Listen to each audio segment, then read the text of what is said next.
L'enfer. Cet abîme de la mort, de la damnation et du mal, existe-t-il réellement? L'enfer renferme nos peurs les plus primitives. C'est un lieu de torture, de supplice et de souffrance éternelle. L'enfer est-il plus qu'un mythe? L'enfer est un lieu de flamme. Il y a un véritable feu qui flambe en enfer en ce moment même.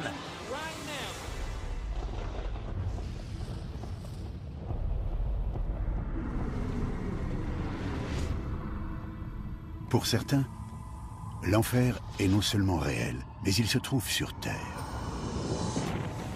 Un volcan en éruption en Islande, des grottes obscures et sinueuses sous la jungle, un lac de feu dans un désert africain. Ces lieux isolés ont tous un point commun. Ils seraient d'antiques portes d'entrée de l'enfer. Depuis des milliers d'années et dans un nombre incalculable de cultures, certains pensent que l'enfer se trouve sous nos pieds. L'enfer était considéré comme un lieu réel, un lieu qui se trouvait sous la surface de la terre où l'on pouvait aller et qu'on pouvait voir de nos propres yeux. À travers le globe, 6 bouches de l'enfer relient le monde des vivants au royaume des morts. Je suis persuadé que l'enfer est un lieu bien réel, qu'il existe un lieu de châtiment. Dans ces lieux reculés, des explorateurs vont découvrir des passages qui, d'après les légendes, seraient les portes d'entrée d'un autre monde. Dans l'histoire des religions, on trouve la notion de grotte ou d'ouverture volcanique que les gens considéraient comme une porte d'entrée des enfers. Ces portes de l'enfer sont situées dans des lieux très hostiles, des déserts, des volcans en éruption, des îles, des grottes. C'est dans ce type d'endroit qu'on a le plus de chances de trouver le portail de l'enfer. Ces explorateurs vont faire des découvertes étranges. Entrer dans une grotte comme celle-là, c'est très dangereux. Certaines personnes ne sont jamais ressorties. C'était comme un abîme, un gouffre sans fin. C'était la sensation la plus accablante, la plus terrifiante que l'on puisse imaginer. Plusieurs visions étrangement similaires relient chaque endroit, chaque légende, et mènent à une question que l'homme se pose depuis toujours. Quel sort nous attend lorsque nous passerons les portes de l'enfer?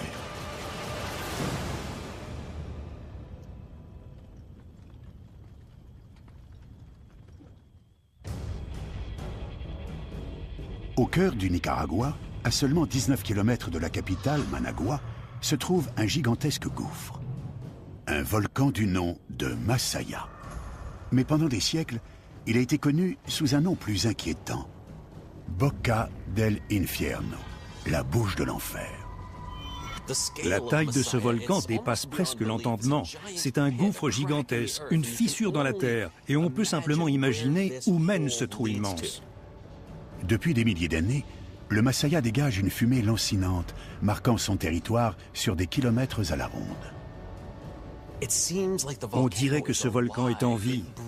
Il crache ce gaz toxique, il souffle, il se soulève et respire presque comme une créature. Une croix est plantée au sommet de son immense cratère, un témoignage de l'histoire épouvantable du Masaya. Pendant des siècles, le volcan s'est retrouvé au cœur de sombres récits de mort et de sacrifices humains. Des secrets du passé pourraient-ils relier ce volcan aux enfers? Pour le découvrir, l'archéologue Elisabeth Baquedano se rend sur place. Pour atteindre le cratère, elle doit d'abord traverser une série de grottes creusées par la lave brûlante. Quand vous entrez dans la grotte, vous avez l'impression d'entrer dans la bouche de la terre. C'est une expérience très effrayante. Nous ne sommes pas très loin du cratère.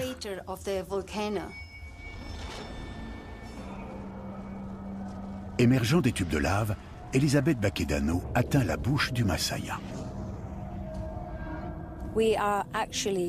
Nous sommes juste au-dessus des flammes du cratère, de la lave du volcan. On peut sentir les vagues de flammes en bas. Nous sommes au XXIe siècle, mais les habitants l'appellent encore les portes de l'enfer. Il y a plusieurs centaines d'années, les habitants de la région croyaient que cet endroit était une entrée sacrée dans le monde des morts. Ils faisaient de leur mieux pour apaiser les dieux qui vivaient sous terre. Ce volcan a été le témoin de meurtres rituels. Les habitants organisaient des sacrifices humains. Ils jetaient des individus dans le cratère. Des hommes, des femmes et des enfants ont été sacrifiés. Ils savaient que s'ils descendaient, ils ne reviendraient jamais. Les récits de ces sombres rituels se répandent. Au début des années 1500, des moines catholiques venus d'Espagne sont attirés à Masaya pour voir le phénomène de leurs propres yeux. Ils savent, d'après le livre de l'Apocalypse, que les portes de l'enfer sont décrites comme un trou sans fin cerné de flammes et dont la fumée qui s'en dégage assombrit le soleil. En voyant le Masaya, les moines sont convaincus qu'il s'agit de l'enfer. Ils pensent qu'une présence diabolique se cache à l'intérieur. L'un d'entre eux prend une initiative incroyable. Il s'aventure lentement dans la bouche du volcan pour enquêter.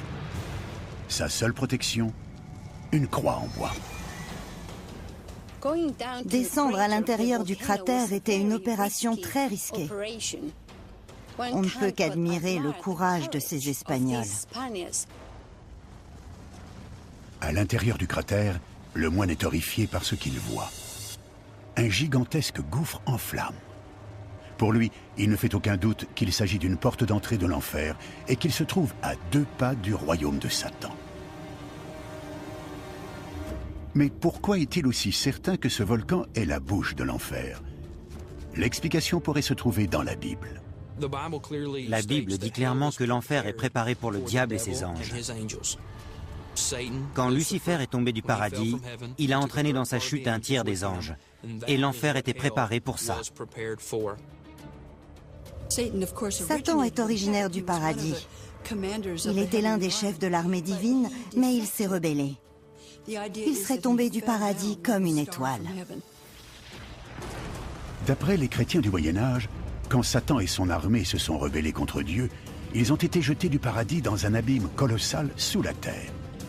La profondeur du gouffre serait équivalente à la hauteur du paradis. L'étendue de l'enfer est immense. On parle d'un endroit gigantesque avec des millions d'âmes perdues. Pour le moine, les indications bibliques confirment que sous ses pieds se trouve un royaume maléfique suprême, dirigé par Satan, où les damnés sont éternellement punis pour leurs péchés. C'est une sorte de ville souterraine. Une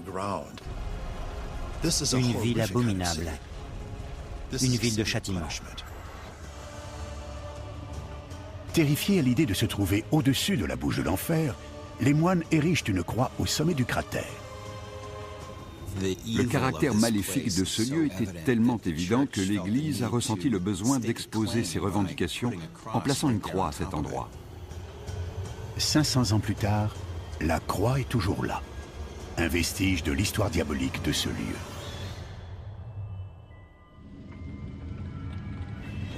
Mais l'idée d'un trou béant sous la terre est apparue bien avant le volcan Masaya. Il y a environ 4000 ans, les Sumériens croyaient en un grand monde souterrain où résidaient les morts. Les Grecs de l'Antiquité parlaient d'un abîme tellement profond qu'une âme pouvait y tomber pendant 1 an sans toucher le fond. Et dans le livre de Job, l'au-delà est appelé Sheol et est décrit comme un trou noir sous la terre. Quasiment toutes les cultures sont convaincues de l'existence des enfers, un univers souterrain destiné aux morts. Presque toutes les religions du monde croient en un endroit appelé enfer, un lieu réel, tangible, un royaume du mal sous nos pieds. Étrangement, bien qu'ils proviennent de différentes époques et de différentes cultures, les récits sur l'enfer sont remarquablement semblables. On trouve une multitude de noms, de lieux et de descriptions de l'enfer, de l'au-delà, de la vie après la mort. Mais il y a aussi de très nombreux points communs qui semblent relier ces descriptions.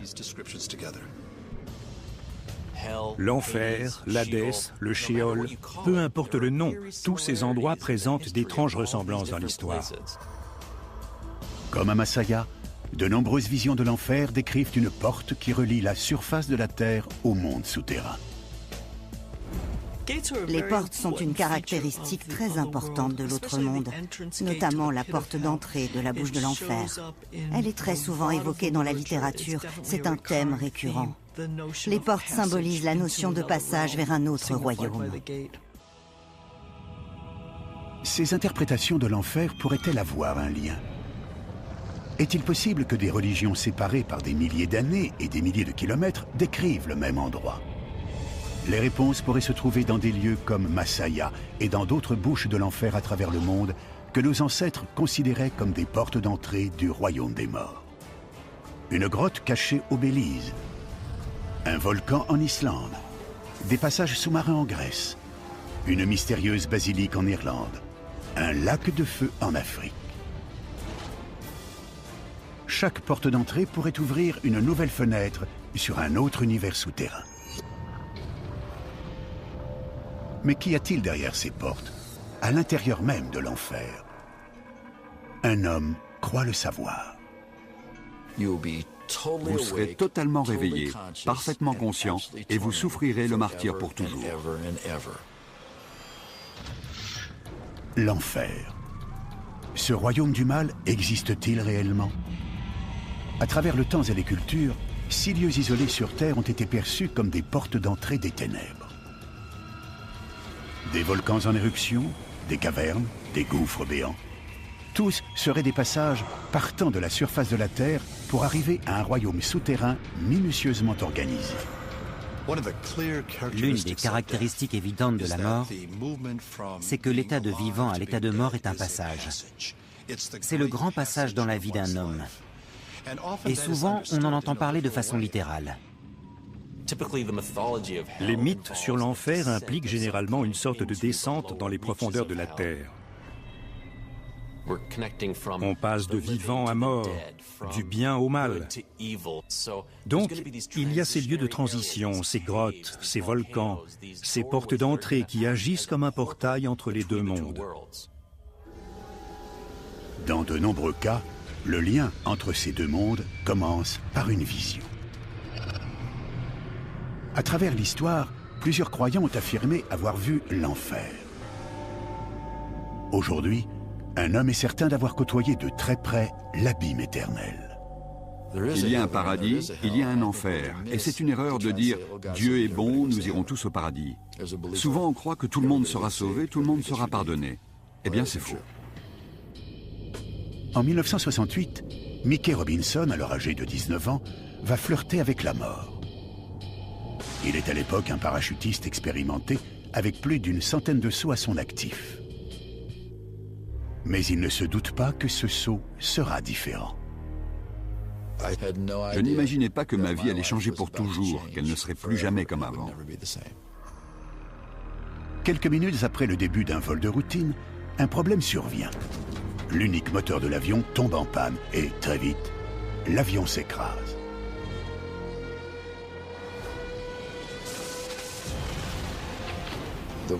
L'aile droite a percuté un arbre, puis l'avion a pivoté sur l'aile pour finalement s'écraser au sol sur le toit. Quand on a percuté l'arbre, on était à 160 km/h.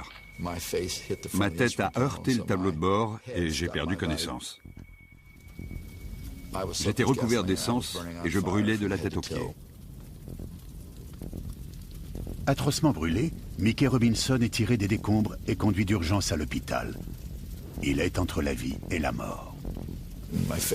J'étais défiguré, j'avais tout le bras brûlé. Ils ont découpé les restes de mes vêtements et ils ont vu que j'avais des brûlures très graves sur une grande partie du corps. Ils ont fait venir un prêtre pour m'administrer l'extrême-onction, le dernier sacrement, parce qu'ils pensaient que j'allais mourir. Avec une fièvre atroce et des blessures profondément infectées, Mickey Robinson se rapproche de plus en plus de la mort. Je ressentais une douleur atroce à cause des blessures et j'avais cette sensation étrange que la vie quittait mon corps. C'est à ce moment-là qu'une chose incroyable s'est produite. Mon esprit a traversé le lit et je me suis retrouvé au-dessus de mon corps. J'ai été instantanément propulsé dans un monde spirituel. Tout de suite, j'ai su que ce monde spirituel était le monde réel. Je voyageais, je savais que je n'avais aucun contrôle. Au loin, il y avait une lumière vive, blanche, plus blanche que la neige la plus blanche et 1000 fois plus vive que le soleil.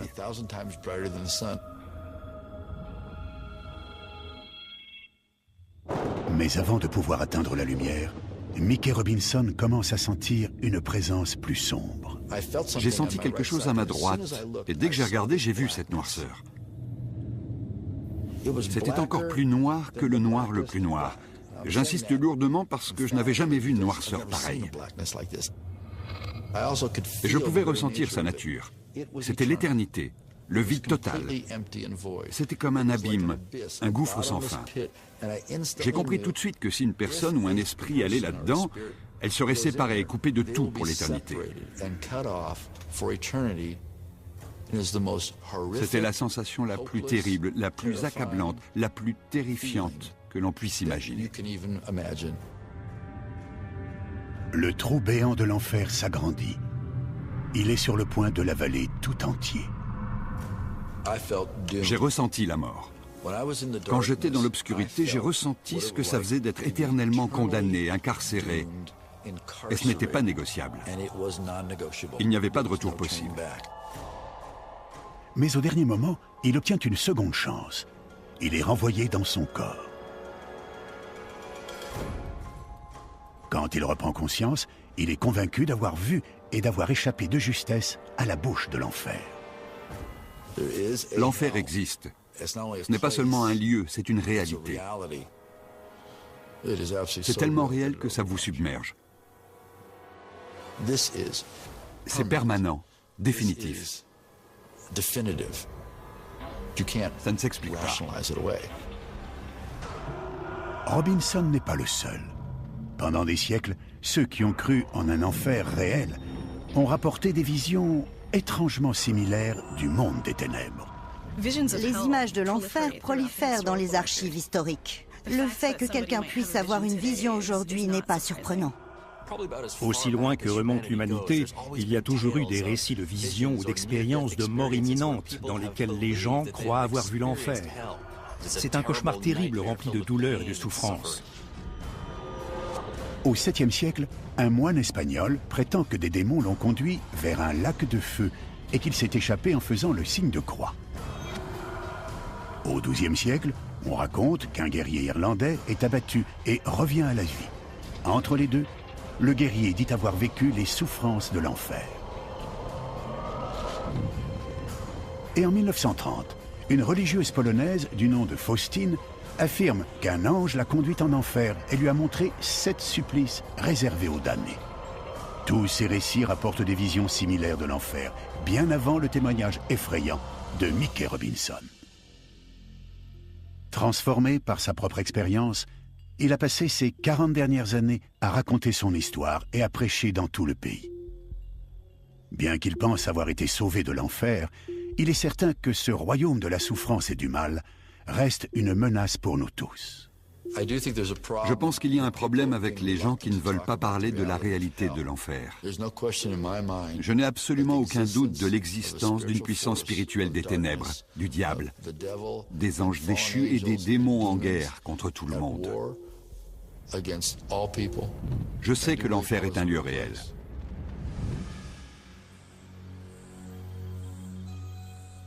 Mais si l'enfer est réellement sous nos pieds, quelles sont les horreurs qui nous attendent? Dans les jungles lointaines d'Amérique centrale, à plus de 600 km de Masaya, se trouve une deuxième porte de l'enfer. D'après les Mayas, cette grotte était la porte d'entrée d'un monde souterrain connu sous le nom de Xibalba, le lieu de la peur. Encore aujourd'hui, les descendants Mayas craignent la bouche de l'enfer. Les Mayas ont toujours une appréhension. Donc la plupart du temps, ils n'entrent pas. Ou s'ils le font, c'est seulement après avoir organisé plusieurs rituels pour apaiser les dieux. Jaime Awe passe au peigne fin les jungles du Belize depuis plusieurs années pour enquêter sur les étranges légendes de Xibalba.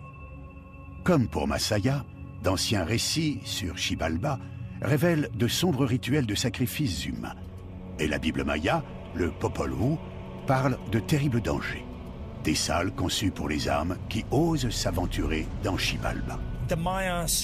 Les Mayas percevaient leur monde souterrain comme un lieu qu'on devait craindre.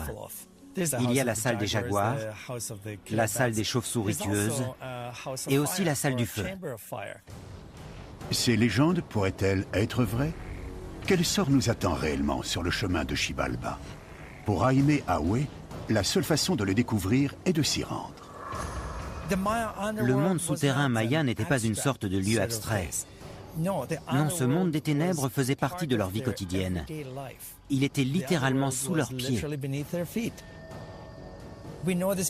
On le sait parce qu'ils sont réellement allés dans ce monde souterrain. De la période avant Jésus-Christ jusqu'à aujourd'hui, ils se sont rendus à cet endroit pour célébrer d'importantes cérémonies qui étaient dédiées aux dieux qui vivaient là. Contrairement au voyage spirituel vers un monde des ténèbres, Jaime Ahue peut suivre le même chemin que celui emprunté par les Mayas dans les profondeurs de l'enfer. Mais à la fin de ce trajet se trouve un secret inquiétant. Un secret qui pourrait dévoiler la vraie nature des enfers. Entrer dans une grotte comme celle-là, c'est très dangereux. Certaines personnes ne sont jamais ressorties.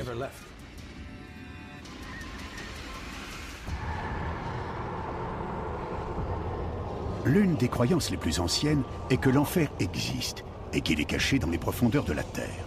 6 lieux différents à travers le monde seraient des entrées secrètes du monde des ténèbres.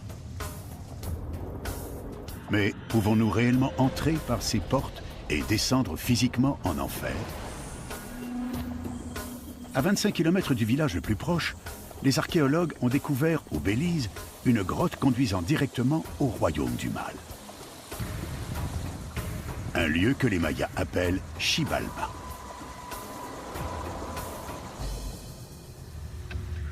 L'archéologue Jaime Ahue est convaincu que les Mayas ont utilisé cette grotte pour entrer à Xibalba et qu'une fois à l'intérieur, ils ont pratiqué d'atroces sacrifices humains.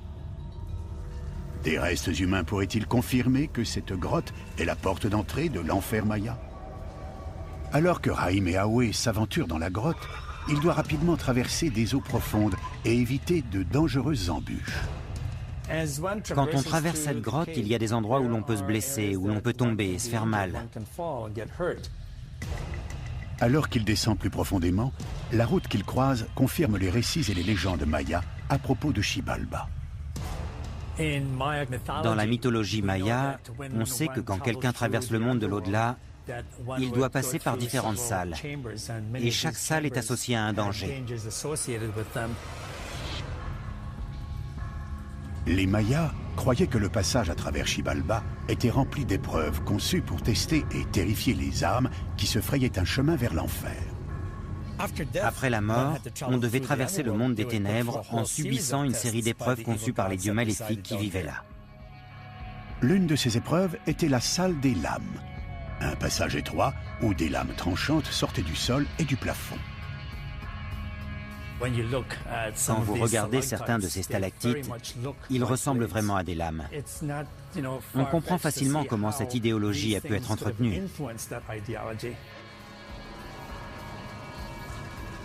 Pour les Mayas qui effectuaient leur descente dans Xibalba, ces salles représentaient un réel danger. Il est évident que les Mayas percevaient ces salles comme des lieux extrêmement terrifiants parce que si l'un d'eux échouait, il perdait son âme et il restait en enfer.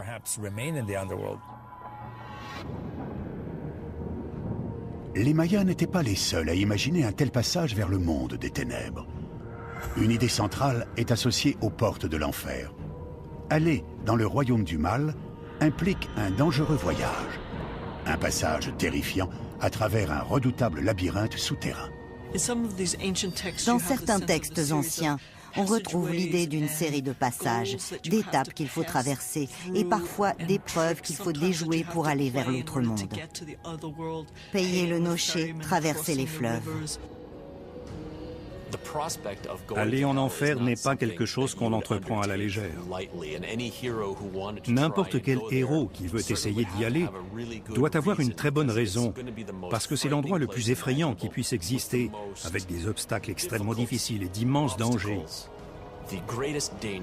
L'enfer est truffé d'embûches à chaque pas. Pour les Mayas, même les vivants pouvaient faire le voyage. La preuve la plus effrayante de ce danger se cache dans les profondeurs de la grotte.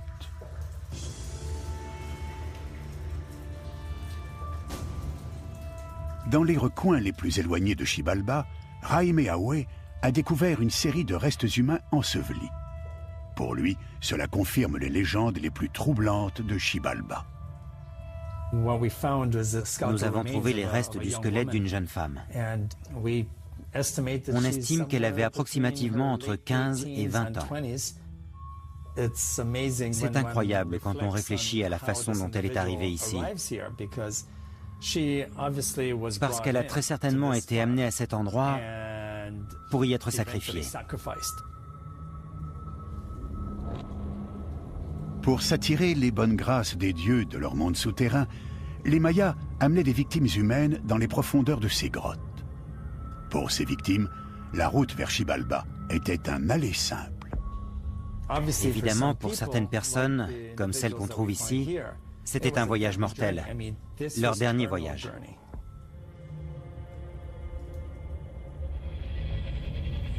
À travers l'histoire, les portes de l'enfer ont toujours été liées à la notion de dangereux passage vers le monde des morts. Lors de sa descente aux enfers, le héros grec Thésée perd la mémoire. Pendant 4 ans, il est piégé et tourmenté par des serpents. Dans les premiers textes mésopotamiens, la route vers l'autre monde est pavée de montagnes, de rivières et de voies périlleuses. Et dans l'Égypte antique, la dangereuse descente aux enfers commence par une porte à l'intérieur des tombeaux. La stèle fausse porte était une sorte de porte d'entrée de l'au-delà. Les Égyptiens imaginaient que la tombe était un chemin physique pour accéder aux enfers. Après avoir passé la porte, l'esprit du défunt affronte une série de dangers et d'épreuves étrangement similaires à ceux de Xibalba. Pour les Égyptiens de l'Antiquité, l'au-delà était un lieu très effrayant. Il était rempli de monstres, de démons, d'âmes perdues, de pièges, de toutes sortes de dangers. C'est un endroit qu'on voulait traverser le plus vite possible. Pour survivre à ces épreuves, les défunts consultaient un texte sacré appelé le livre de l'Amduat, une carte virtuelle du trajet vers le monde souterrain. L'Amduat est un guide de ce qu'il y a dans l'autre monde. Amduat veut d'ailleurs dire ce qu'il y a dans le monde souterrain. Au laboratoire de conservation archéologique de l'université Emory se trouve un Amduat rare, vieux de 3000 ans, et qui révèle les dangers de cette descente. Dans le monde souterrain, il y a des gardiens à chaque porte, des monstres devant les entrées. Et donc, pour pouvoir les franchir, il faut avoir son Amduat pour connaître les codes secrets et les moyens de passer. Il n'y a qu'en prononçant les formules magiques de cette carte complexe que l'âme défunte pouvait réussir les épreuves et les tests de l'au-delà. Si vous atteignez la porte et que vous n'avez pas la bonne formule, vous ne pouvez pas passer la porte et vous restez coincé dans les limbes pour toujours. Pour les Égyptiens, ce voyage très dangereux n'était pas un simple mythe, il était bien réel. Et les Égyptiens n'étaient pas les seuls. Dans tous les récits sur l'enfer à travers le monde, quelle que soit la culture et la religion, les héros font le même voyage dangereux après avoir passé les portes de l'enfer. Aujourd'hui, peu de gens sont au courant de ce voyage ultime, un voyage fait par Jésus-Christ en personne. Il est mentionné dans le symbole des apôtres que Jésus est descendu dans l'Hadès, ou qu'il est descendu aux enfers, comme on dit souvent. Au cours de sa descente, le Christ est confronté à une énorme épreuve, sauver les âmes de l'enfer. Le Nouveau Testament dit que Jésus est mort un vendredi et qu'il est revenu à la vie 3 jours plus tard. Donc la question est, où est-il allé? L'histoire veut qu'il soit allé au royaume des morts, dans l'Hadès, là où se trouvaient les ténèbres, et qu'il ait fait sortir tous ceux qui avaient été fidèles à Dieu. Il est descendu, les a repris au diable et les a ramenés à Dieu. Dans les peintures du Moyen-Âge, Jésus sort d'une grotte ou d'un porche et ramène avec lui les âmes piégées en enfer. Au cours de l'histoire, plusieurs héros sont descendus en enfer pour sauver des damnés. Dans la mythologie grecque, Orphée s'aventure dans le royaume des enfers pour sauver sa femme. Pendant 9 jours, un dieu scandinave part en enfer à la recherche de son défunt frère. Ils échouent tous les deux, mais Jésus, lui, réussit. Le récit de Jésus se rendant dans le royaume d'Hadès doit être pris dans le contexte d'autres descentes aux enfers. Il est évident que l'auteur voulait que son histoire surpasse les autres récits qu'on pouvait trouver. Mais Jésus ne sauva que quelques âmes privilégiées. Qu'est-il advenu de ceux qui sont restés? Quel sort leur a été réservé? La réponse pourrait se trouver dans des régions reculées du monde, derrière d'autres portes de l'enfer. Je crois que personne ne peut décrire la souffrance éternelle de l'enfer. C'est encore plus horrible que tout ce qu'on pourrait imaginer. Un gigantesque volcan en fusion, une grotte souterraine. Plusieurs accès à l'autre monde révèlent que l'enfer implique un voyage terrifiant et dangereux. Un voyage dans un univers parallèle situé sous nos pieds. Mais quelles horreurs attendent les damnés quand ils atteignent le cœur du mal? On est tous curieux de savoir à quoi ressemble l'enfer. Souvent, les descriptions sont parsemées de récits de torture et de supplices qui dépassent généralement tout ce qu'une personne physique pourrait imaginer. Les visions modernes de l'enfer dépeignent un lieu de torture épouvantable. D'innombrables cultures et religions évoquent une vie cauchemardesque après la mort, où les damnés doivent payer pour leurs péchés. Je pense qu'il y a une fascination pour ce qui se passe en enfer, pour la description des supplices. Quand on y pense, qu'est-ce qui est le plus intéressant? Décrire les portes du paradis ou décrire le lac de feu? Mais au-delà des flammes et du soufre, quelles sont les tortures de l'enfer? Qui en souffre et pourquoi? Une civilisation antique croit avoir résolu ces énigmes. L'Hadès est le royaume des morts. Et les Grecs croyaient que quand ils mouraient, ils descendaient dans l'Hadès. Il était considéré comme un endroit bien réel, sous terre. L'Hadès, l'enfer des Grecs. Comme le volcan Masaya et les grottes de Xibalba, les passages vers l'Hadès détiennent un secret unique qui pourrait révéler l'existence des tortures de l'enfer. À l'extrémité sud de la Grèce, sur les côtes de la péninsule du Péloponnèse, se trouvent des entrées cachées de l'Hadès.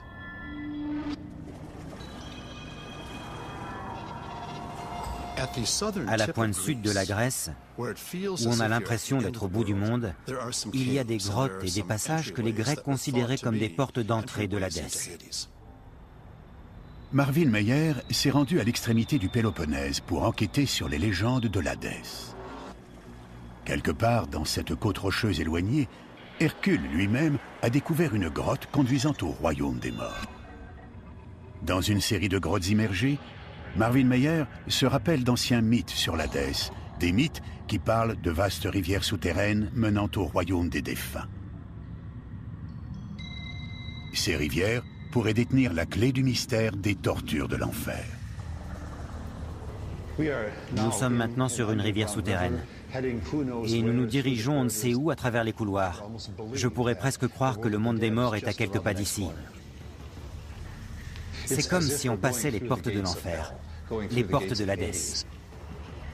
Dans l'Hadès, les morts doivent traverser d'immenses rivières pour descendre dans le monde souterrain. Les légendes racontent que l'Hadès avait un grand nombre de fleuves, des fleuves souterrains un peu mystérieux, et ils avaient tous des noms symboliques. Il y avait l'Achéron, le fleuve du chagrin, le Cocyte, le fleuve des lamentations, le Phlégeton, le fleuve de feu, et le Styx, l'affluent de la haine. Ce sont des fleuves de chagrin et d'oubli. Ces fleuves transportaient les morts vers un monde de souffrance et de désespoir. Pour la plupart des Grecs, il valait mieux être en vie qu'être mort. C'était une sorte d'existence sombre, morose et assez horrible. Tel un désert post-apocalyptique, les fleuves de l'Hadès coulent à travers des limbes fantomatiques réservées aux morts. un lieu de pur désespoir et de chagrin. Mais au-delà des fleuves de l'Hadès se trouve un lieu de supplice encore plus terrible. Ceux qui étaient particulièrement mauvais, les plus grands pécheurs, allaient au Tartare, la partie la plus basse de l'Hadès où des châtiments leur étaient infligés. Le Tartare, le niveau le plus bas de l'Hadès, est un lieu de pur tourment. Sous l'Achéron, le Cocyte et le Styx, les plus grands pécheurs de la mythologie grecque subissent d'épouvantables tortures. Si l'Hadès dans sa globalité est le royaume des morts, le Tartare se présente comme la région de l'Hadès où les châtiments sont infligés aux plus mauvais. Des châtiments qui correspondent souvent aux crimes commis par ces personnes. Et quelques-uns, les plus mauvais, sont ceux qui vont au Tartare. Au Tartare, ceux qui ont offensé les dieux sont attachés à une roue de feu, forcés d'escalader l'immense versant d'une montagne en poussant des rochers, prisonniers d'une soif inextinguible, d'une faim éternelle. Il y a un autre personnage qui avait offensé les dieux et les déesses, et celui-ci se faisait dévorer le foie par des vautours. Il ne pouvait pas mourir, il devait simplement souffrir pour l'éternité. Le concept de châtiment éternel pour nos crimes ne se limite pas à la mythologie grecque. La torture est un élément présent dans quasiment toutes les conceptions ultérieures de l'enfer, y compris l'enfer chrétien. L'idée du Tartare a eu sans aucun doute un énorme impact sur la conception chrétienne de l'enfer. Les types de tortures qu'on voit dans le Tartare sont du même acabit que celles qu'on trouve dans la conception chrétienne de l'enfer. C'est-à-dire que le châtiment est proportionnel au crime. On retrouve cette idée aussi bien avec le Tartare qu'avec l'enfer chrétien.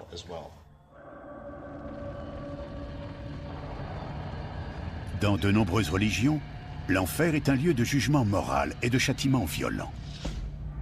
C'est un endroit où les pécheurs se retrouvent face à la justice divine et souffrent éternellement pour leurs crimes.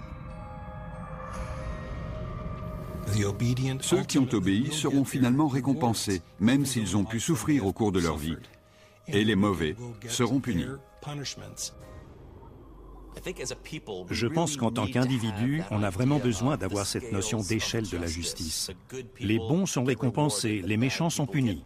L'enfer satisfait une partie de ce besoin. Dans les différentes visions de l'enfer à travers l'histoire, le royaume des morts est représenté comme le châtiment parfait pour les péchés commis dans le monde des vivants. Dans un texte islamique, Mahomet met en garde les pécheurs contre des serpents dont le venin brûle pendant 40 ans et est 69 fois plus douloureux que celui des serpents sur terre. Une vision de l'enfer décrite dans un texte zoroastrien vieux de 1500 ans parle de tortures tellement horribles que 3 jours paraissent 9000 ans. Et pour certains chrétiens, l'enfer devient un univers complexe à plusieurs niveaux de châtiment. Plus le péché est grave, plus le supplice est terrible. L'idée, c'est que le châtiment est adapté au crime. Dans le monde des morts, vous allez payer le prix ultime pour les péchés que vous avez commis au cours de votre vie. Les chrétiens croyaient que quand ils iraient en enfer, ils seraient torturés, mais pas simplement torturés pour une souffrance maximale, torturés d'une façon appropriée par rapport au péché commis.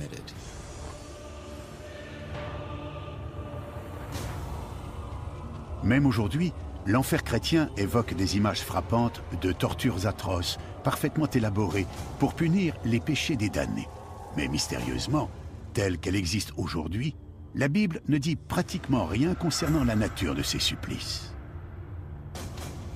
Dans le Nouveau Testament, il n'y a pas une idée très développée de l'enfer.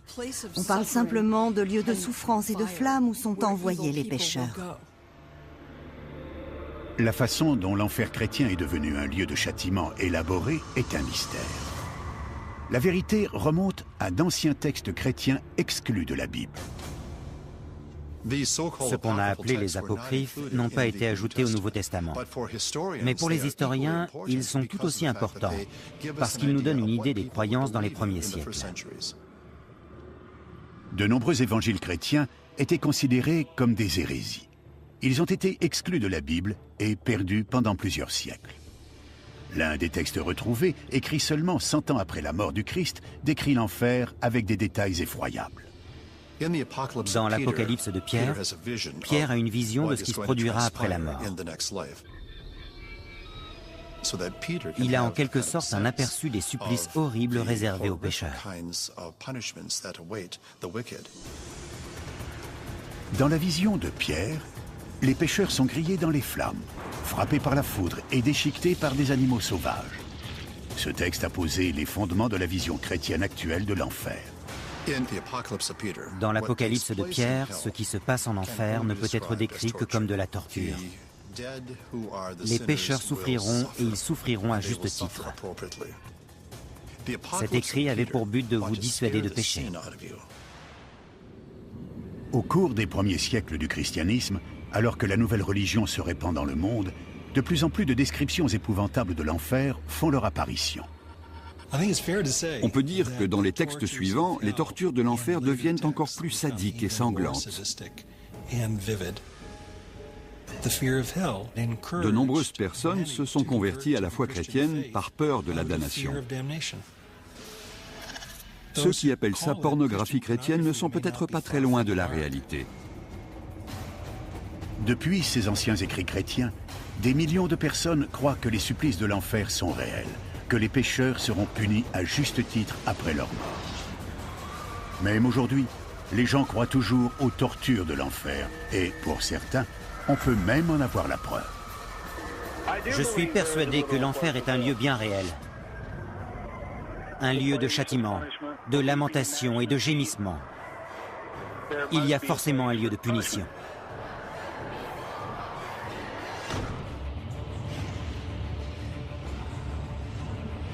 L'enfer, un éternel abîme de mort et de damnation.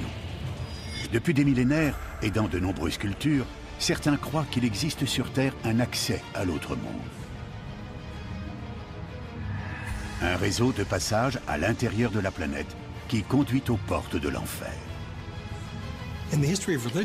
Dans l'histoire des religions, on trouve la notion de grotte ou d'ouverture volcanique que les gens considéraient comme une porte d'entrée des enfers. Bien que chaque porte soit différente, elle dévoile tout un secret universel qui semble commun à toutes les interprétations de l'enfer. Un gigantesque abîme, un dangereux voyage, un royaume de torture éternelle. La notion de supplice est vraiment la base de la conception de l'enfer. Dans la plupart des cas, la torture est conçue pour correspondre au crime que vous avez commis dans votre vie. Encore aujourd'hui, certains croient à cette idée de torture. Bienvenue dans l'émission Division Sacrée sur Radio Para-X. Ici l'évêque James Long. Et France Etienne. Nous sommes en direct. James Long est évêque de l'Église vieille catholique et animateur radio. Toutes les semaines, l'enquêtrice spécialisée dans le paranormal, Frances Etienne, anime une émission appelée La Division Sacrée. Les deux animateurs sont tombés sur un mystérieux et sordide enregistrement qui, d'après certaines personnes, contiendrait les hurlements des âmes torturées en enfer. Ils vont le diffuser à l'antenne pour leurs auditeurs. Le bruit de l'enfer est un enregistrement à vous glacer le sang. L'histoire, c'est que des sismologues qui faisaient des forages en Sibérie ont placé des micros dans la terre. Et au lieu d'entendre la terre gronder, ils ont entendu les âmes des damnés. Et ils ont peut-être même enregistré les âmes en train d'être torturées et punies en enfer. Écoutez très attentivement le bruit de l'enfer.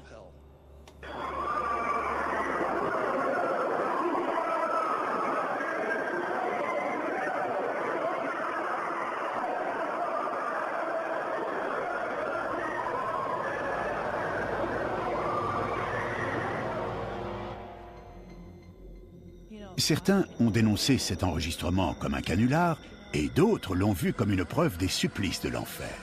Peu importe ce que les gens pensent de cet enregistrement, il vous oblige à penser à l'enfer. Pour l'évêque Long, il n'est pas inimaginable que des preuves de l'enfer puissent exister. Je pense que les gens sont intrinsèquement fascinés par la preuve physique de l'au-delà. Je sais que l'on peut communiquer avec les défunts. Ça ne fait absolument aucun doute.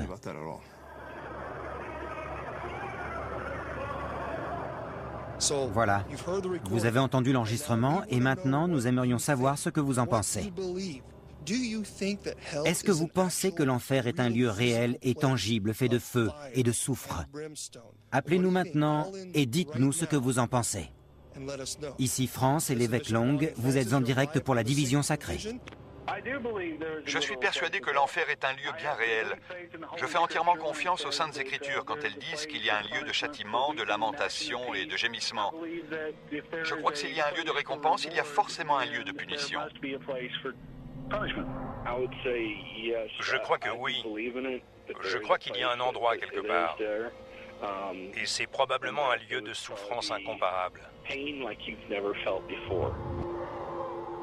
Quelque chose de tellement interminable qu'on voudrait mourir, mais on ne peut pas parce qu'on est déjà là. Je suis d'accord avec les croyances traditionnelles sur l'enfer. Ce serait un lieu de souffrance et de torture. C'est la pire chose qu'on puisse imaginer. Merci à vous. Pour l'évêque Long, les appels de ses auditeurs prouvent clairement que les croyances profondément ancrées sur les supplices de l'enfer perdurent aujourd'hui. Je pense que l'enfer existe pour ceux qui choisissent de renier la grâce de Dieu. D'après moi, les gens n'arrêteront jamais de croire à l'enfer, parce que l'esprit humain sera toujours conscient qu'il y a des conséquences. Ce qui relie les interprétations anciennes des interprétations modernes est ce désir d'équilibre, un équilibre entre le péché et le châtiment. Je suis convaincu que nos actes sur terre ont des conséquences. Le point commun est le lieu de jugement, de châtiment, de tourment. Et tout provient d'une vérité qui s'est transmise de génération en génération.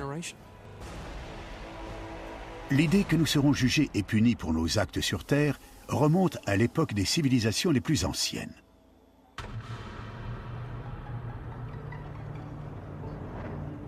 Pour survivre aux enfers égyptiens, les morts devaient d'abord prouver que leur cœur était pur. Voici le sarcophage vieux de 3000 ans de Tahat, une chanteuse égyptienne. Une fois décodé, les peintures complexes sur le côté du sarcophage ont révélé qu'après la mort, nous devrons tous affronter un jugement final. Sur ce cercueil, nous avons une représentation très intéressante de la scène du jugement. Tahat est emmenée dans la salle du jugement. Elle se tient devant la balance de la justice. Son cœur est pesé contre la plume de la vérité.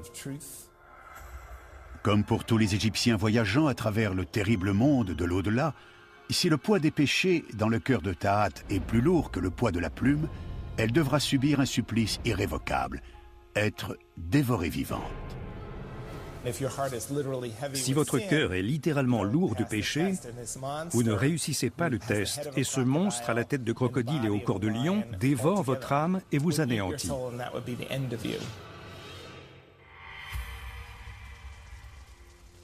Le concept de jugement dernier, de rétribution éternelle pour les crimes commis sur terre, est universel. Les Grecs croyaient qu'un roi nommé Minos jugeait les morts et qu'il envoyait les plus grands pécheurs au Tartare. De nombreux musulmans croient aujourd'hui que les damnés tomberont d'un pont étroit dans le lac de feu.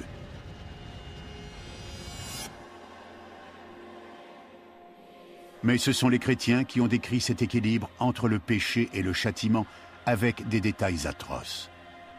Un chrétien en particulier.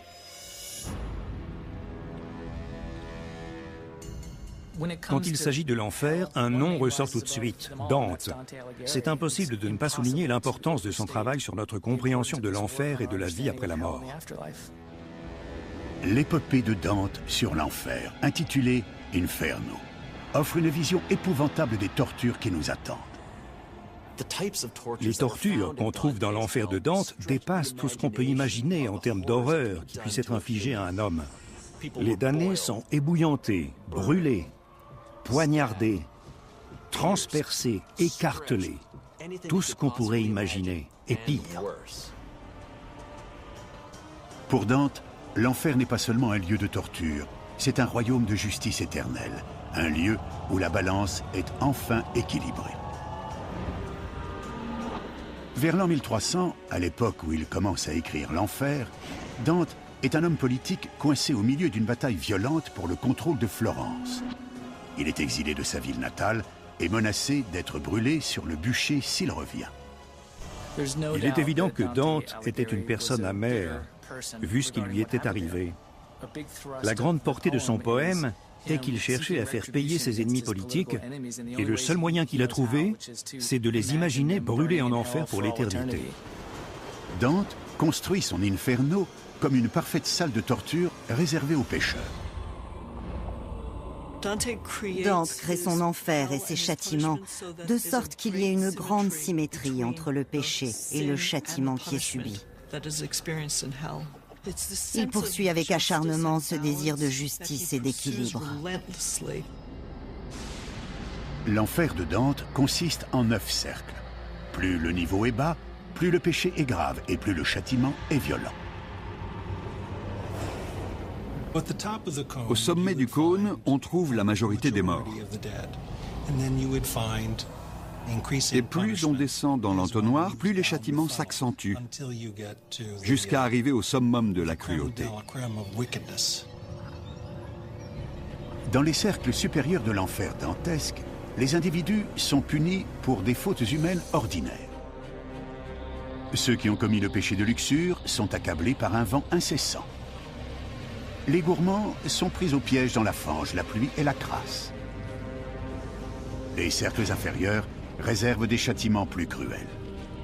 Les hérétiques sont enfermés dans des tombes enflammées. Les voleurs sont attaqués par des serpents. Les violents sont bombardés par une pluie de flammes ou ébouillantés dans une rivière de sang. Plus vous descendez en enfer, plus le supplice est terrible. Les descriptions parlent de personnes dévorées par des serpents ou maintenues la tête à l'envers avec les pieds dans le feu. C'est vraiment cruel et c'est assez horrible. Il a imaginé des personnes avec tous leurs sens pour qu'elles puissent vraiment ressentir cette douleur pour l'éternité. Les tortures sont extrêmes, mais elles ne sont pas arbitraires.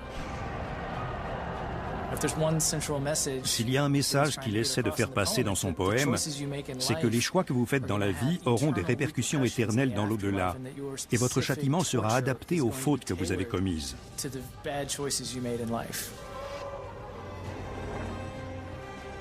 Avant Dante, de nombreuses interprétations de l'enfer avaient décrit les supplices qui nous attendent. Mais les scènes monstrueuses de l'Inferno ont propulsé les tortures de l'enfer à un autre niveau de peur. Mais si l'enfer est le royaume de la sanction divine, alors qui inflige les châtiments? Les textes perdus et les actuelles bouches de l'enfer révèlent que les damnés ne sont pas seuls, ils sont torturés par des démons.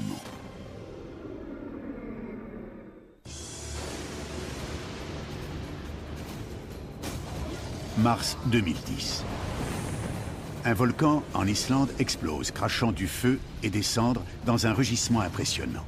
Pendant des semaines, les avions à travers l'Europe sont cloués au sol. Pour la plupart, c'est une démonstration incroyable de la puissance de la Terre.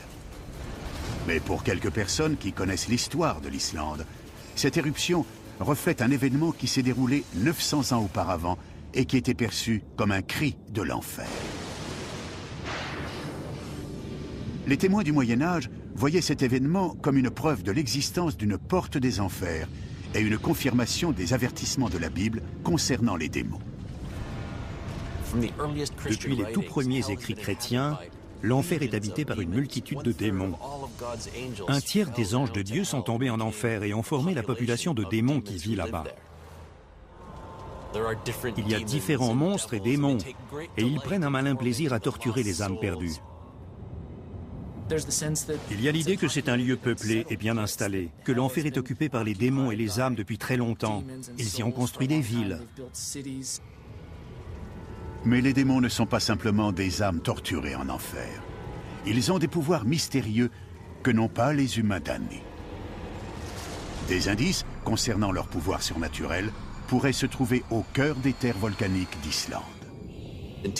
En 2010, les éruptions ont en quelque sorte scellé le sort de l'Islande. Elle sera toujours perçue comme une entrée probable de l'enfer. À seulement 50 km au nord du site de cette violente éruption, se trouve un autre volcan, longtemps considéré comme une ouverture vers l'enfer. L'enfer était considéré comme un lieu tangible, un lieu qui se trouvait sous la terre et qu'on pouvait voir de nos propres yeux. Et l'un de ces lieux était l'Hécla, en Islande. Un énorme événement surnaturel pourrait-il avoir eu lieu sur l'Hécla? L'auteur, Jeff Wise, a fait le trajet jusqu'au volcan pour le découvrir.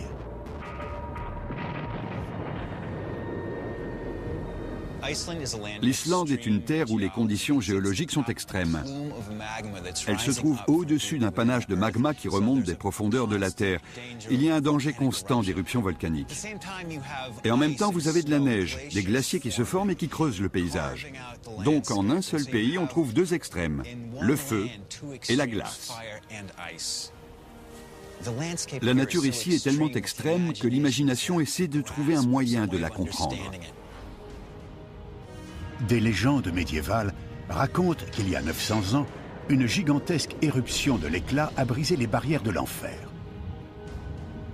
Alors que Jeff atteint le pied du volcan, le terrain sinistre et désert rappelle cette éruption dévastatrice.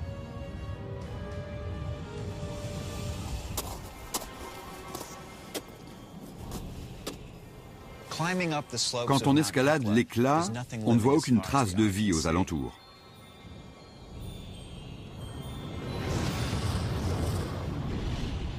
En 1104, il y a eu une explosion catastrophique de l'Hécla. Les cendres se sont élevées en tourbillon dans l'atmosphère. La lave et les cendres sont parties de ce versant, se sont répandues dans toute la vallée et ont recouvert les villages. On parlait de cataclysme jusqu'en Europe. Pour les catholiques qui avaient observé l'éruption et entendu les bruits étranges, il n'y avait qu'une seule explication possible. Quand ils ont vu l'éruption, ils ont eu l'impression que l'enfer jaillissait du sol et se déversait sur terre. Ils ont entendu des bruits provenant de l'éruption et ils en ont conclu que c'était les cris des âmes damnées qui étaient traînées en enfer par les démons. Quand des théologiens de l'Église médiévale ont entendu ce qui s'était passé avec l'Hécla, ils en ont conclu que c'était un signe, une preuve que l'enfer existait précisément à cet endroit. Mais l'Hécla n'était pas seulement un passage vers l'enfer, c'était un endroit d'où les démons pouvaient s'échapper pour envahir le monde des vivants. Quand ils ont regardé le volcan et qu'ils ont vu les éruptions, ils ont vu des cendres et des pierres s'échapper du cône, et ils en ont conclu qu'il s'agissait des démons qui peuplaient l'enfer. Les âmes humaines sont piégées en enfer pour toujours. Mais les démons ne sont pas contents de rester coincés. Ils veulent remonter, sortir, se disperser et contrôler le monde des vivants. Mais ils ont besoin d'un endroit pour sortir. Un endroit comme Hécla. L'Islande révèle que l'enfer pourrait être une prison pour les âmes humaines. Mais pour les démons, les bouches de l'enfer sont des portes d'accès au monde des mortels. Le paysage en Islande est tellement désert, tellement unique et tellement terrifiant qu'il en devient un lieu de rencontre entre les deux mondes, le monde des vivants et le monde des morts. Les portes de l'enfer sont des lieux où les deux mondes entrent en collision, où les vivants, les morts et les démons entrent tous en contact. Cette idée est racontée dans la Bible. Le livre de l'Apocalypse parle de l'ouverture des portes de l'enfer. Elles s'ouvrent brutalement, les monstres sortent et ils dévastent la terre.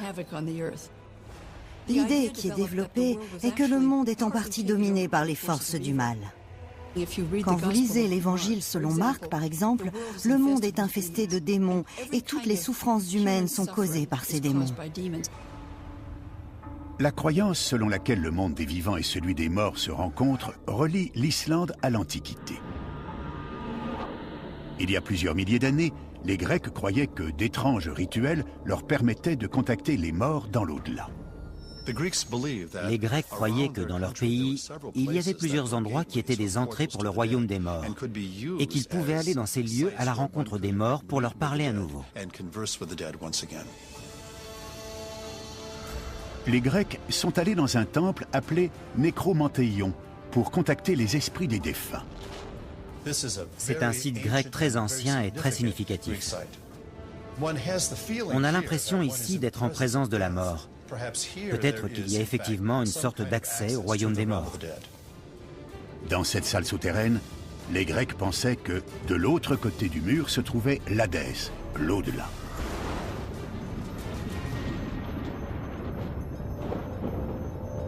Mais pour que les morts puissent parler aux vivants, ils devaient recevoir une source de vie.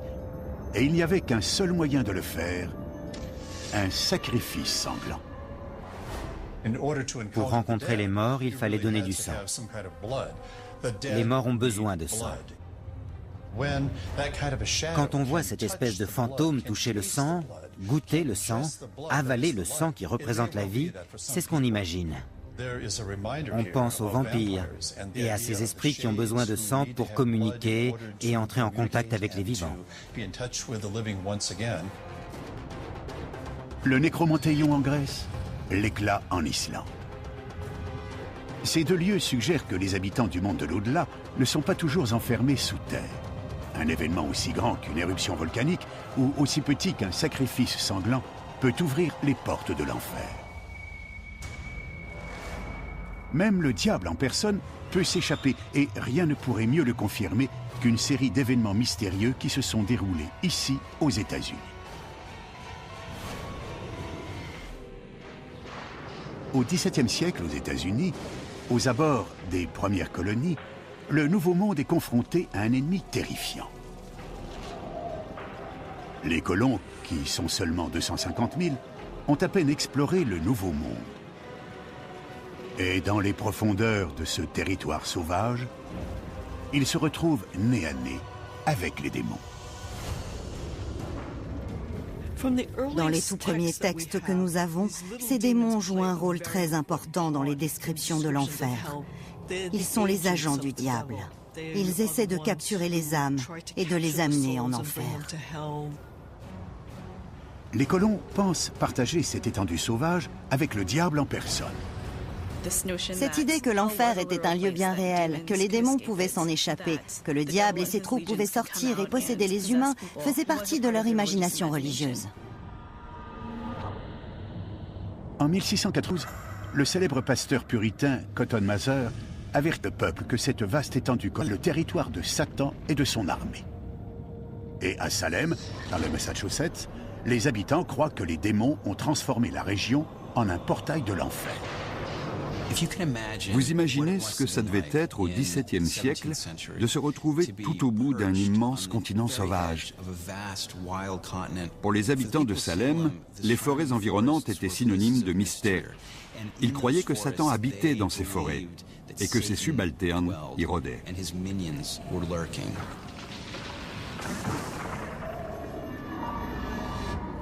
Pour les habitants de Salem, l'enfer n'était pas complètement détaché de la terre, avec aucun accès possible entre les deux. Les démons pouvaient s'échapper de l'enfer.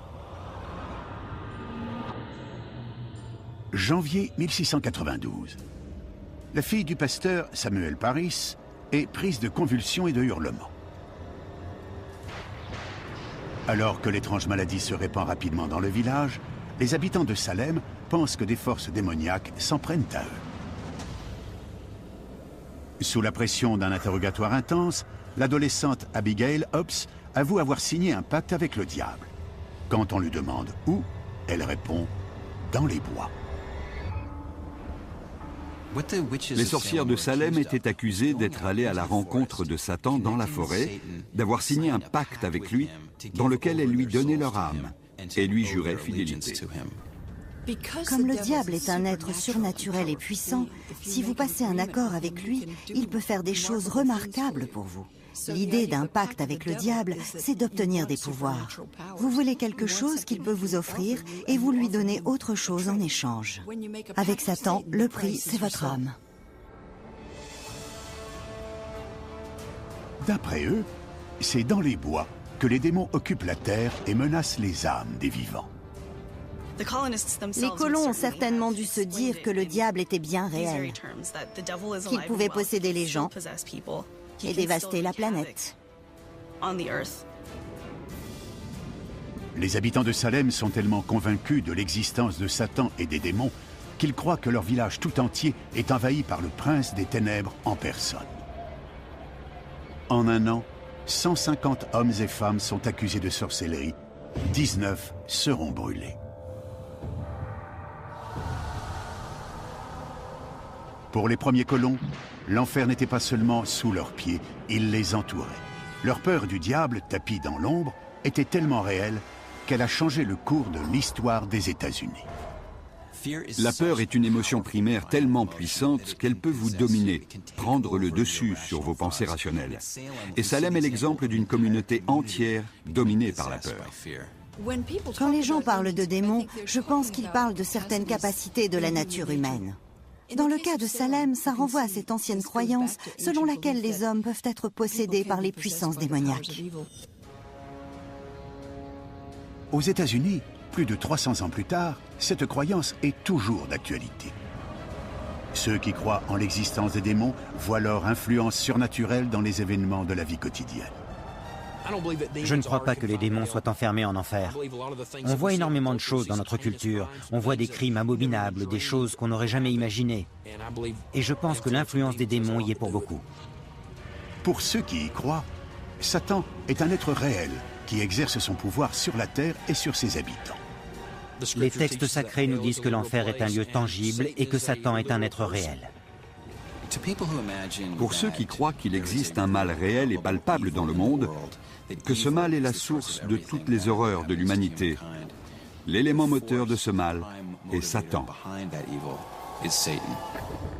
Satan est l'incarnation de tous les maux. Mais qui est Satan? Et pourquoi est-il aussi redouté même aujourd'hui? La réponse nous conduit à Jérusalem, au début du christianisme. Seulement quelques dizaines d'années après la mort de Jésus, les Juifs sont en guerre contre Rome. En 70 après Jésus-Christ, les soldats romains prennent Jérusalem d'assaut et détruisent son site le plus sacré, le Temple de Jérusalem. La destruction du Temple de Jérusalem était un événement dont tous les auteurs d'évangiles devaient tenir compte. On ne pouvait pas l'ignorer, c'était un événement considérable. Quelle signification pouvait-on apporter à quelque chose d'aussi horrible, d'aussi cruel, d'aussi destructeur de notre propre identité? Pour les habitants de Jérusalem, ça a dû être encore pire que pour les New-Yorkais lors du 11 septembre, parce que c'est tout leur centre-ville qui a été brutalement dévasté. C'est seulement à l'époque de l'énorme tumulte et de la bataille contre Rome que les Juifs ont commencé à voir le monde divisé entre les forces du bien et les forces du mal. Pour donner un sens à cet événement catastrophique, les premiers chrétiens imaginent un monde divisé entre le bien et le mal. Dieu incarne les forces du bien, tandis que le mal prend l'identité de Satan. Il y a le mal. Il est parfois appelé Bélial, qui veut dire sans lumière, parfois Mastéma, qui veut dire haine, ou encore Satan, qui veut dire l'adversaire. Mais dans tous les cas, il est le prince des ténèbres. La croyance selon laquelle une bataille du bien contre le mal fait rage entre Dieu et Satan persiste encore aujourd'hui. Ceux qui croient que Satan est un être réel et puissant pensent qu'il est responsable de tous les maux de l'humanité. Il est l'acteur qui provoque le chaos. Je crois en l'existence de Satan. C'est la personne la plus rusée, la plus belle, la plus incroyable que vous puissiez imaginer. Mais à l'intérieur, il n'y a rien d'autre que de la laideur, de la noirceur, des mensonges et de la fausseté. Du Masaya au Nicaragua à l'éclat en Islande, les portes de l'enfer ont longtemps été perçues comme des endroits où le mal pouvait sortir de l'au-delà, remonter jusqu'à la surface de la terre et s'infiltrer dans nos vies quotidiennes. Ce n'est pas simplement une idée, ce n'est pas simplement le fruit de l'imagination de quelqu'un, ni un quelconque endroit mystique dont on aurait entendu parler dans l'histoire. L'enfer est un lieu réel. Il y a de vraies personnes en enfer. Il y a un véritable feu qui flambe en enfer en ce moment même. L'enfer, pour ceux qui y croient aujourd'hui, c'est une réalité terrifiante. Mes amis, ce n'est pas seulement une idée, ce n'est pas seulement le fruit de l'imagination de quelqu'un, ni un quelconque endroit mystique dont on aurait entendu parler dans l'histoire. L'enfer est un lieu réel. Chacun d'entre vous ici mérite d'être en enfer aujourd'hui. Vous méritez de passer l'éternité dans un endroit appelé l'enfer. Amen, c'est vrai. Depuis des siècles, des prêtres et des pasteurs ont averti leurs disciples qu'une simple fine croûte de terre les séparait d'un cauchemar éternel situé sous leurs pieds. On trouve des récits de gens qui étaient vraiment angoissés et désespérés de savoir s'ils seraient choisis, s'ils seraient sauvés ou damnés. Il y a des exemples de personnes qui ont complètement perdu la raison par peur d'être damnées. Cette peur fortement ancrée est encore très présente aujourd'hui. 70% des Américains disent croire à l'enfer. Le fait qu'une majorité d'Américains croient à l'enfer est significatif. Psychologiquement parlant, je pense que la notion d'enfer continue d'avoir une influence sur les Américains. Personnellement, je crois que la raison pour laquelle j'ai réagi à l'Évangile et que j'ai été sauvé, c'est parce que je ne voulais pas mourir et aller en enfer. Vous avez beau dépeindre un tableau du paradis le plus merveilleux qui soit, il y a toujours cette image de l'atrocité de l'enfer qui fait que les gens veulent réagir. La peur peut être un incroyable moteur pour essayer de mettre en garde les gens sur l'existence de l'enfer. Chris Simpson appartient à la 5e génération de pasteurs baptistes à Dallas, en Géorgie. Dans l'église baptiste de White Oak Springs, il prêche l'existence de l'enfer et affirme qu'il menace de nous dévorer. Je veux vous expliquer pourquoi je crois que l'enfer est un lieu réel. Il y a de vraies personnes en enfer. On a parlé de Corée, l'homme qui s'est rebellé contre Moïse, qui a organisé une rébellion contre l'homme de Dieu. Il est en enfer aujourd'hui. Tous ceux qui ne sont pas sauvés par la grâce de Dieu iront en enfer. Il ne s'agit pas du mal en tant qu'idée ou en tant que philosophie. Il s'agit de personnes mauvaises qui meurent sans le Christ. Elles iront en enfer. Pour le pasteur Simpson, il n'y a qu'un seul moyen d'éviter l'enfer. Avoir foi en Jésus-Christ et espérer se voir offrir la grâce de Dieu. La Bible nous enseigne qu'il n'existe personne de bien sur terre. Elle dit que nous ne serons jamais assez bons pour mériter le paradis. Et donc l'enfer n'est pas pour les méchants, il est pour les personnes qui n'acceptent pas Jésus-Christ. J'ai l'énorme responsabilité de prêcher la bonne parole et de mettre les gens face à la réalité de l'éternité. Parce que quand quelqu'un passe la porte de votre église, vous ne savez jamais s'il va revenir. L'enfer est un lieu de flamme. Dans l'Évangile selon Marc, chapitre 9, il parle 4 fois de l'enfer. Il dit que c'est un endroit où le feu ne s'éteint pas. Où le feu ne s'éteint pas. Il y a un véritable feu qui flambe en enfer en ce moment même. Et vous êtes juste une minuscule poussière, un pécheur, une mauvaise, horrible personne qui essaie d'accéder au paradis par elle-même ou par ses bonnes actions. Vous resterez muet devant Dieu parce que vous n'aurez rien à dire. Vous sortirez de l'enfer et vous serez devant Dieu. Et vous serez condamné à aller dans un endroit qui s'appelle le lac de feu pour l'éternité. Le pasteur Simpson n'est pas le premier prédicateur des tourments de l'enfer aux États-Unis. Il fait partie d'une lignée qui remonte à 400 ans. Les puritains qui sont arrivés aux États-Unis au XVIIe siècle croyaient eux aussi que l'enfer était non seulement réel, mais que seul Dieu pouvait les sauver des flammes éternelles de l'au-delà. Dans des sermons déchirants, les pasteurs affirmaient que les pécheurs seraient avalés par la bouche de l'enfer. Il y a cette image de Dieu qui tient le pécheur par un fil mince et fragile au-dessus de la bouche de l'enfer. Le 8 juillet 1741, le pasteur de Nouvelle-Angleterre, Jonathan Edwards, prononce le sermon « Les pécheurs entre les mains d'un Dieu en colère ». Il annonce qu'à tout instant, Dieu peut laisser les pécheurs glisser dans les flammes dévorantes de l'enfer. Les pasteurs comme Edwards croyaient en la prédestination, une doctrine selon laquelle les hommes n'ont aucun moyen d'éviter l'enfer. Le concept calviniste de prédestination affirme que tout le monde est dépravé, tout le monde mérite l'enfer. Dieu seul décide qui il va sauver et qui il va damner. Selon cette doctrine, Dieu en sauve quelques-uns par la rédemption et jette les autres dans les flammes éternelles. On ne peut pas éviter l'enfer en faisant de bonnes actions. La Bible dit clairement que nous sommes sauvés par la grâce. Dieu vous donne une chose que vous ne méritez pas, ce qui veut dire que vous ne pouvez pas la gagner. Mais pour les chrétiens qui ne croient pas en la prédestination, il existe des moyens d'éviter la damnation. Et certains pensent que la solution se trouve à l'intérieur d'un autre portail de l'au-delà. En Irlande, sur un lac lointain du nom de Lough se trouve une petite île appelée le Purgatoire de Saint-Patrick. Sur cette île, une église renferme une légende médiévale vieille de 1000 ans qui indique le Purgatoire de Saint-Patrick comme une porte de l'enfer. Ici, chaque été, des milliers de catholiques affluent sur le site. Selon des rituels qui datent du Moyen-Âge, ils jeûnent et se privent de sommeil pendant plusieurs jours. S'enfermant symboliquement dans une basilique pendant toute une nuit, les fidèles psalmodient, prient et renient le diable. Je renie le monde de la chair et le diable. Mais qu'est-ce que le Purgatoire de Saint-Patrick? Et pourquoi ce lieu sacré attire-t-il toujours des fidèles? La réponse est aussi vieille que Saint-Patrick lui-même.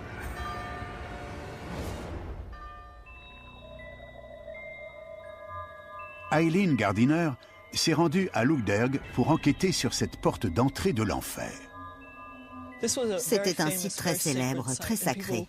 Les gens arrivaient de toute l'Europe et probablement de Terre Sainte pour venir ici. À cet endroit, il y a plus de 1500 ans, Saint Patrick aurait eu des visions de l'au-delà. Il y a une grotte sur cette île. D'après la légende, quand Saint Patrick essayait de convertir les païens, il avait besoin de leur apporter des preuves concrètes. Alors il a parlé au Seigneur, et le Seigneur lui a montré l'entrée d'une grotte. Un trou s'est ouvert, et il a pu voir l'au-delà à travers ce trou. Mystérieusement, personne ne se souvient exactement de ce qu'a vu Saint Patrick, mais certains récits suggèrent qu'il avait trouvé un fossé conduisant au purgatoire, une salle située au-dessus de l'enfer, conçue pour purifier les âmes des morts. Les récits de sa vision ont transformé Lough en un lieu de pèlerinage très important. Certains pèlerins seraient même prêts à s'enfermer à l'intérieur de la grotte pour essayer de vivre ce que Saint Patrick a vécu et voir la même chose que lui. Au XIIe siècle, des récits racontent qu'un chevalier serait entré dans l'au-delà par le purgatoire de Saint Patrick et aurait vu des lacs bouillants, des rivières gelées et une armée de démons. Depuis, des centaines de visions sur ce site ont été rapportées, confortant la légende de Lough selon laquelle il s'agirait d'une porte de l'enfer. Aujourd'hui, l'entrée de la grotte a été perdue en raison des assauts conjugués du temps et des intempéries. Un clocher marque son emplacement. Mais les pèlerins continuent de faire le voyage jusqu'à l'île. Comme leurs prédécesseurs du Moyen-Âge, ils espèrent trouver un moyen, grâce à cette porte, d'échapper à l'enfer en purifiant leur âme par la voie de la pénitence. Pour eux, Lough représentait un lieu où ils pouvaient venir dans cette vie, faire pénitence de leurs péchés et éviter le châtiment dans la prochaine vie. La légende associée au purgatoire de Saint Patrick raconte que si vous faites ce pèlerinage 3 fois, vous ne finirez jamais en enfer. Ici, les croyances médiévales ont conservé leur force au XXIe siècle. Quand on regarde l'histoire de l'humanité, peu de concepts nous ont autant captivés, terrifiés, motivés que l'idée de l'enfer. L'enfer est l'une des créations les plus anciennes de l'humanité et il continue d'être l'un des concepts les plus forts que nous ayons. Aujourd'hui, les portes de l'enfer au Belize, au Nicaragua, en Grèce, en Islande et en Irlande sont autant de signes mystérieux qui nous rappellent le pouvoir primitif de l'enfer. Mais ces portes, peuvent-elles toutes avoir un lien? Et une dernière bouche de l'enfer pourra-t-elle nous révéler ce qui nous attend au cœur du monde souterrain? C'est l'un des endroits les plus hostiles et les plus inhospitaliers au monde. Il est surnommé le berceau de la création.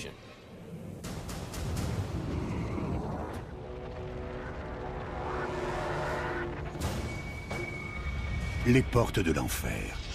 Des grottes hantées ou de gigantesques volcans. Des accès réels à la surface de la Terre conduisent à un royaume souterrain sinueux et terrifiant. Depuis des années, ces mystérieux sites établissent un lien avec les différentes visions de l'enfer et nous donnent un aperçu effrayant de ce qui nous attend après notre mort. Mais quel est le point commun entre toutes les interprétations de l'au-delà? Où mènent finalement les portes de l'enfer? Les mythes et les croyances modernes pointent dans la même direction. Une fournaise inextinguible au centre de la terre. Jésus le décrit comme un lieu de flamme. Il emploie 4 fois l'expression « où le feu ne s'éteint pas ». Dans l'évangile selon Matthieu, Jésus parle de personnes qui se sont jetées dans les flammes du Guéhen et les flammes de l'enfer. Mais si l'enfer est une chaudière, quel est son combustible? D'où provient sa terrible puissance? Dans l'une des régions les plus dangereuses au monde se trouve une dernière porte qui pourrait conduire au cœur même du royaume des ténèbres. Dans une zone aride et reculée d'Éthiopie, se trouve un volcan redoutable qui, d'après les légendes locales, aurait un lien avec l'origine de l'univers et serait aussi vieux que la création elle-même. L'Erta Allé est surnommé le berceau de la création. Et quand les habitants parlent du volcan, ils sont extrêmement prudents. Ils ne vont pas souvent là-bas parce qu'ils pensent qu'il y a des esprits maléfiques. L'Erta Allé pourrait-il mener directement à la véritable source du pouvoir de l'enfer? Georges Kourounis est l'une des rares personnes à s'être aventuré près de la plus terrifiante bouche de l'enfer. Pour s'y rendre, il doit survivre à une randonnée à travers le Danakil, l'un des déserts les plus bas et les plus chauds du monde. Non seulement l'Erta Allé est situé en plein désert, mais c'est l'un des déserts les plus hostiles, les plus inhospitaliers au monde. Il n'y a quasiment aucune trace de vie. Rien que d'aller jusqu'au volcan, c'est déjà une sorte de voyage en enfer. L'Erta Allé se situe à un endroit où la Terre s'ouvre. 3 immenses plaques tectoniques se séparent, divisant le continent africain et ouvrant une dangereuse fenêtre sur l'intérieur de la planète. Semblable à une scène de l'enfer de Dante, l'Erta Allé est un fossé ardent dans les profondeurs de la Terre. À la surface se trouve le cratère, un véritable lac de feu. C'est littéralement un chaudron bouillant, une fenêtre sur le centre de la Terre. S'il y a bien un endroit qui pourrait être une porte de l'enfer, c'est celui-là. À 1100 degrés Celsius, le lac de lave peut instantanément incinérer la chair humaine. Mais Georges Kourounis se sent obligé d'aller voir de plus près. Je ne pouvais pas simplement voir le volcan, j'avais besoin d'aller plus loin et de descendre à l'intérieur. Le risque de catastrophe est tellement élevé qu'une combinaison anti-feu est quasiment obligatoire quand on descend à l'intérieur du cratère. À tout moment, le volcan peut entrer en éruption, cracher de la lave. Je n'ai pas envie d'être brûlé par de la roche en fusion à 1000 degrés. À l'intérieur de la bouche de l'enfer, Georges Kourounis a une vue unique sur le mythe du royaume des flammes.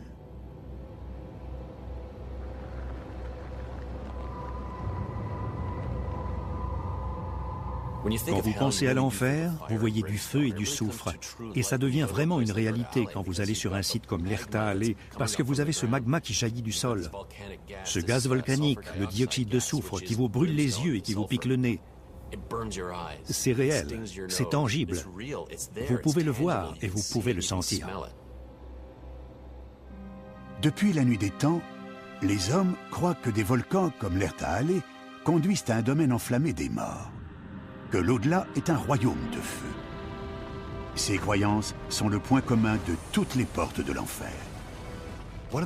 L'une des raisons pour lesquelles les hommes de l'Antiquité jusqu'à nos jours ont vu l'enfer comme un lieu brûlant sous la surface de la Terre, c'est que quand on regarde l'intérieur de la Terre, on voit souvent de la chaleur.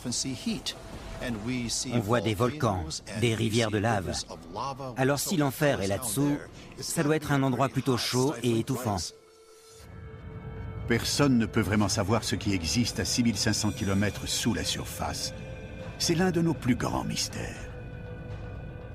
Mais les scientifiques croient qu'au centre de la Terre se trouve un chaudron incandescent de fer en fusion de 2300 km d'épaisseur et presque aussi chaud que la surface du Soleil, assez chaud pour faire fondre de l'acier. Pour ceux qui croient à l'enfer, l'incertitude de ce qui se trouve sous la surface est la preuve que l'enfer est sous nos pieds. Personnellement, je crois que l'enfer est au centre de la Terre. Les preuves scientifiques indiquent du feu, de la pression et des températures extrêmes au centre de la Terre. Et ça correspond exactement à la description de l'enfer dans la Bible. Pour les croyants, les portes de l'enfer relient les mystères modernes de notre planète avec les mystères anciens de la vie après la mort. Mais aujourd'hui, la plupart des gens n'imaginent pas l'enfer comme un royaume de feu sous la terre, mais comme une dimension spirituelle éternellement coupée de Dieu. Quoi qu'il en soit, le point commun de toutes les interprétations, de tous les lieux et de toutes les portes est la peur. Je pense qu'il serait difficile d'exagérer l'importance de la peur de l'enfer pour certaines personnes. L'idée de l'enfer est quelque chose qui est au fond de nous et qui est alimenté par nos peurs les plus primitives.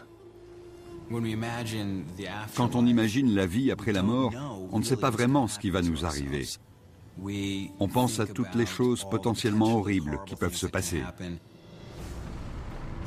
Cette peur de l'inconnu relie nos croyances modernes aux récits anciens sur les enfers.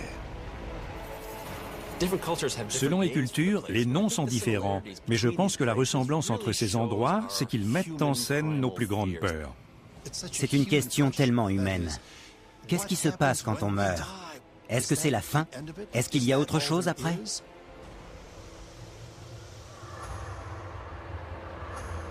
La peur universelle, selon laquelle nos actes dans la vie détermineront notre sort après la mort, est aussi vieille que les religions elles-mêmes.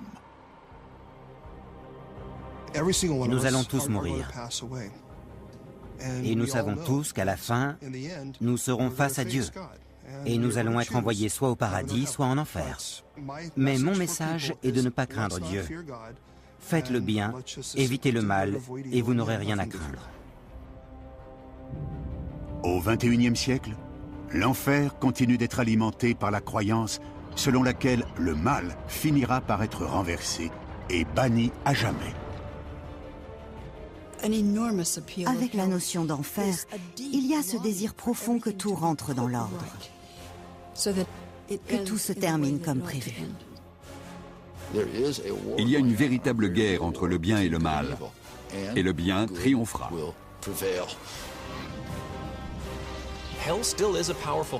L'enfer est toujours un lieu puissant. Il a toujours une place dans notre culture, dans nos croyances. Et ça se perpétuera pendant encore de nombreuses générations. On n'en a pas encore fini avec l'enfer.